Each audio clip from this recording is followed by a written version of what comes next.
and lost confidence. I would have thought that's enough to go, actually. So, how did it go so wrong for the Tories? All over the country, places they thought they'd win went to Labour. In Scotland, a bad night for the SNP and their former leader, Alex Salmond, who lost his seat. The result has shocked Westminster. But what does it mean?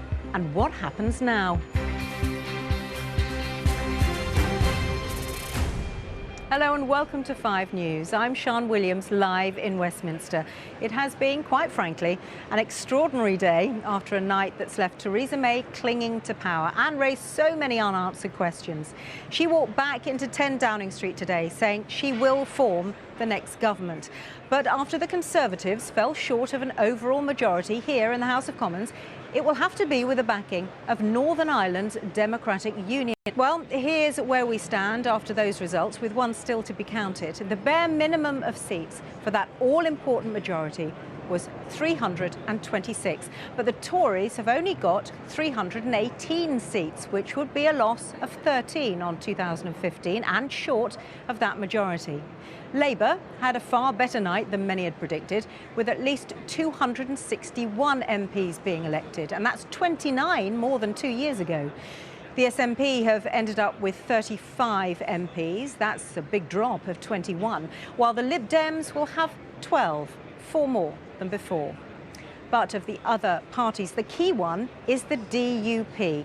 With 10 MPs, 2 more than in 2015, their backing can help the Conservatives over the line and back into power. Here's our political editor, Andy Bell, now on the day's events.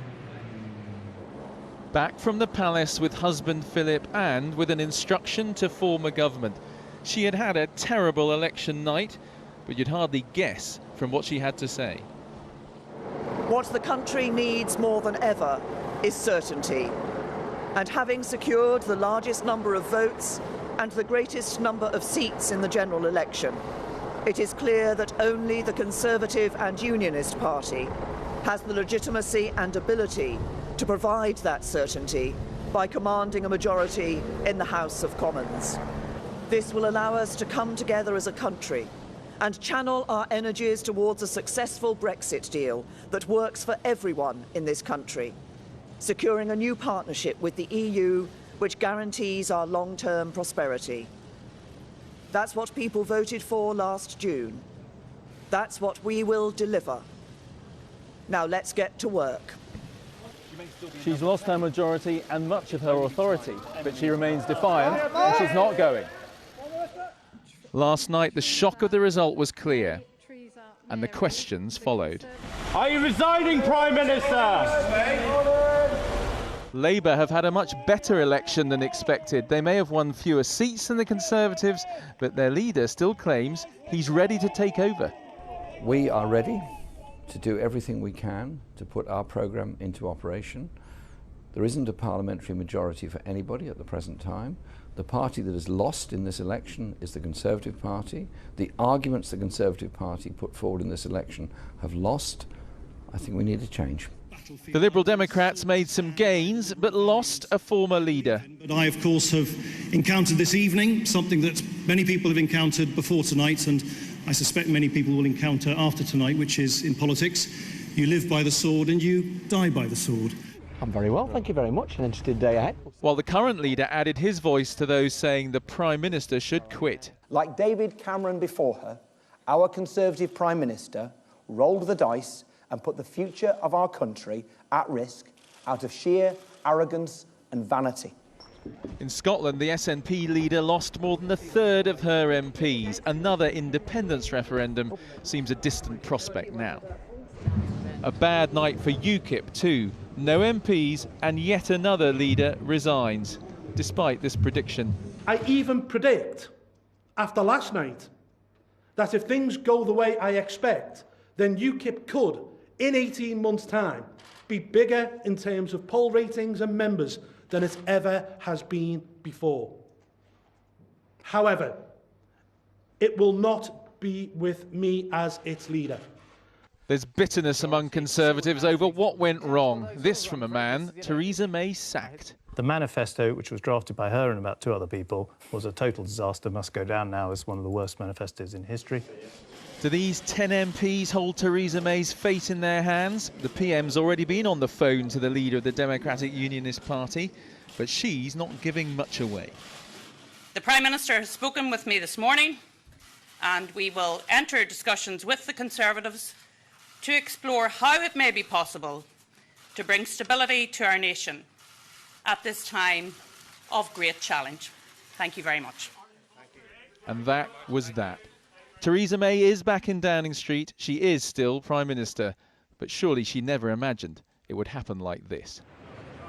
Well, let's go to Downing Street now and hear from Andy. Andy, a number of people have said to me today they've heard the numbers, they've seen the sound bites, they're still confused about who's won. What would you say to them? Well, Sian, I'd say I'm not sure that anybody has won, but some have obviously done better than others. It was a very bad night for the Conservatives, a much better night than expected for Labour, even though they are still a long way, whatever they say, from being able to form a government. As for UKIP, a wipeout. Liberal Democrats, some modest gains. And the Scottish National Party, they've had some big losses as well. Now, in the last hour, the Prime Minister has been speaking again, and after what happened with the campaign and the results last night, she did offer an apology of a kind. I'm sorry for all those candidates and hard-working party workers who weren't successful, but also particularly sorry for those colleagues who were MPs and ministers who'd contributed so much to our country and who lost their seats and didn't deserve to lose their seats. Theresa May, well, of course, she has very important talks on Brexit coming up. What does all this mean for that?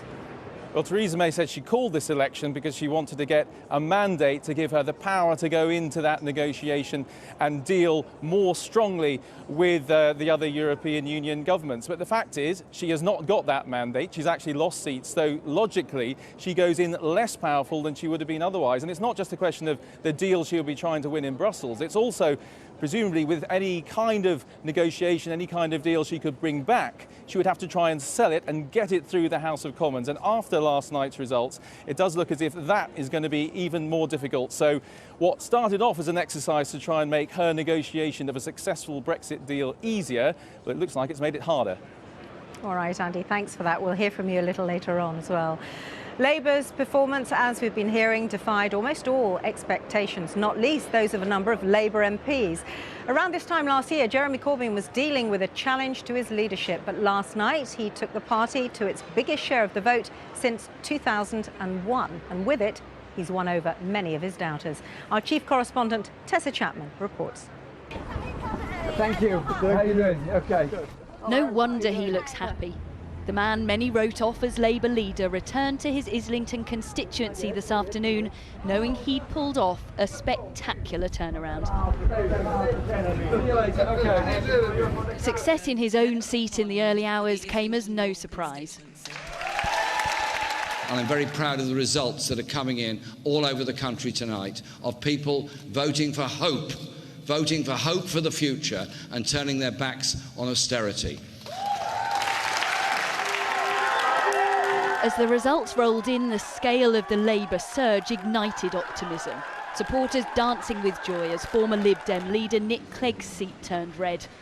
They took Canterbury, a seat held by Conservatives since 1918.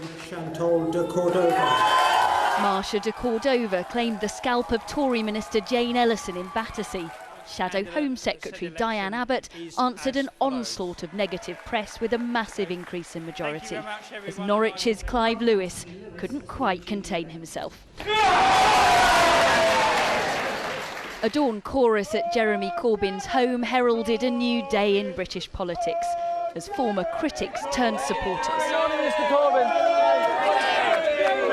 We've had a really effective campaign over this general election, and what it has served to do is to deprive Theresa May of the ability to pursue an extreme hard Brexit, and I can't ignore that, and you've got to give the leader credit. Well, I think the reality is that after the leadership election last summer, you did see the party really pull together, and that was particularly important during the election campaign because you had everybody fighting for every single Labour vote.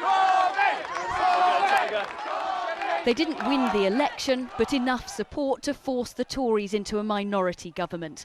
And if that doesn't work, Labour will get their chance Jeremy Corbyn said he is ready to serve, to deliver the programme he and his team promised. I think what's happened is people wanted to change the political discourse, simple as that. They wanted to move away from the yardboot politics that we've seen. They wanted to move away from the personal attacks. They wanted a proper discussion of the issues of concern to them. This is the leader who divided his own party, but who has defied expectations. This result has cemented Jeremy Corbyn's position. Now the challenge is to unite Labour. Tessa Chapman, 5 News, Labour headquarters. Well, the Conservatives still got more votes than any other party yesterday, but it's a long way from the landslide that many predicted. To see why, take a look at Birmingham. It was supposed to be extremely close, a battleground where both sides fought heavily and both sides thought they could win. In the end, Labour won more than 60% of the vote across the city. Dominic Reynolds spent the day there. They're used to surprises in the cricket ground. But Edgbaston is a constituency too, and inside its boundaries, the Conservatives were expecting to get Labour out, and pretty comfortably. So why did they lose in places like this? My father has dementia. I'm sorry to hear that. Shafina's normal Tory vote got turned to Labour by one Tory policy, getting the elderly to pay for their own home care. My father's 83. He's worked since he's come over in 1961. What did you think of Theresa May when she came up with that? I was very upset. I was appalled by her, to be honest. I don't think she's thinking about the everyday person. Errol knows about drawing in the punters, and a pledge for more police had got him thinking about Labour. I couldn't decide. I was Conservative, Labour, Conservative, Labour. But it was the PM's reaction after the terror attacks that decided it. After what happened, I think it deserved someone to come out and talk true feelings. You wanted to feel like she was speaking from the heart? Exactly. What did it look like? She was reading a piece of paper. That's what it looked like. It was much simpler for Joe. Labour won his first ever vote with their promise on tuition fees. But he wasn't losing sleep over it. Are you worried about the debt that you might incur at uni? It doesn't worry me at all, to be honest with you. I mean, I know that I'm going to have the debt and it's going to be quite a bit, but you pay it back slowly, so it's not really much of an issue. So it's not much of an issue, but enough that you'd rather not have it? Yeah, well, yeah. Enough to vote Labour? Yes. But in affluent Harborne, personality trumped policy for Val. She liked the Tory message on grammar schools. She really went off the messenger. At the 5th week, it was like, well, I don't really know. So she lost you during the campaign? She lost me during the campaign. There was no doubt about it. Did Jeremy Corbyn win your vote, or did she lose it? She lost my vote. It's likely the PM's calculation was that in places like this, the state of Labour and the shadow of Brexit had sown the seeds for a Tory win. But something else sprang up here on election day. Dominic Reynolds, 5 News in Edgbaston. Coming up on 5 News, still smiling, but has Nicola Sturgeon's chance of Scottish independence gone for good? We'll see you after the break.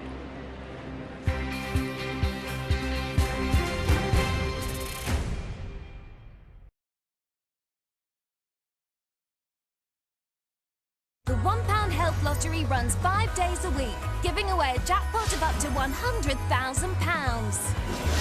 That's potentially a cool £500,000 up for grabs week in, week out.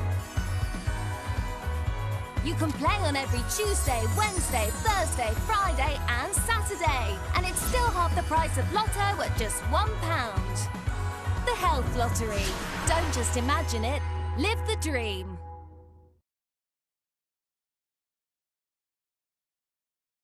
It was the cruelest of deceptions that shocked the nation, with new interviews with Mick Philpott's son, close family and key trial witnesses. What's been the impact of the devastating fire that killed 6 innocent children at the hands of their own father? The Philpott Fire, 5 years on, Monday at 9 on Channel 5.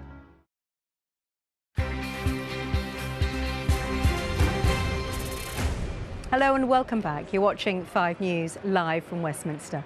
Well, the election result may have caused a political earthquake here at Westminster, but some of the biggest tremors were felt in Scotland. There, the SNP lost more than a third of their MPs, and the Conservatives made gains that would have been unthinkable not so long ago. Let's speak to Peter Lane, who joins us from Inverurie now. Peter, what does the result mean for Scotland? Well, Sian, Labour, the Lib Dems and the Conservatives only had 1 seat each going into this race, but they've all made up for that, especially the Conservatives, the SNP paying the price, including former First Minister himself, Alex Salmond, once the author of so much of his party's growth and success. Alex Salmond, Scottish National Party, SNP, 19,250. An almighty fall for a giant of Scottish politics, losing his seat and bowing out in style. And a word in particular to my own campaign team. Just a phrase from an old Jacobite song. So laugh, false Whigs, in the midst of your glee. You've not seen the last of my bonnets and me. Inverurie in north-east Scotland sits in what was Alex Salmond's constituency, and one subject matter seems to have backfired here on the SNP. The referendum, banging on about it, it's the only thing it really annoys people. Scotland can't survive on its own. Can't afford it. We can't afford it. They pitched it wrong, did they? Aye. Fed up hearing Nicola Sturgeon going on about referendums. The SNP recently closed their office in Inverurie. It's now a hairdresser's. Salon owner Louise genuinely surprised by the political restyle. Obviously when the independent vote was there as well, you know, you did see probably quite a lot more yeses than nos, so round about this area anyway, so I suppose that's probably where the shock came from, to be honest. Customer Daniel convinced the SNP's focus was too narrow. Rather than concentrating on the wider issues of all the politics like the NHS, the economy and so on and so forth, they were just concentrating on the independence referendum, and a lot of people are sick to death of hearing about it. Douglas Ross, Scottish Conservative and Unionist, 22,000. Another shock defeat for the SNP, Angus Robertson, who had been their lead voice in Westminster. First Minister Nicola Sturgeon today conceding it is time to ponder. We will reflect on these results, we will listen to voters, and we will consider very carefully the best way forward for Scotland, a way forward that is in the interests of all of Scotland. SNP losses meant Labour and Lib Dem gains, but the Scottish Conservatives were the big winners. SNP MPs who last night lost their seats have paid the price for what was a massive political miscalculation on Nicola Sturgeon's part.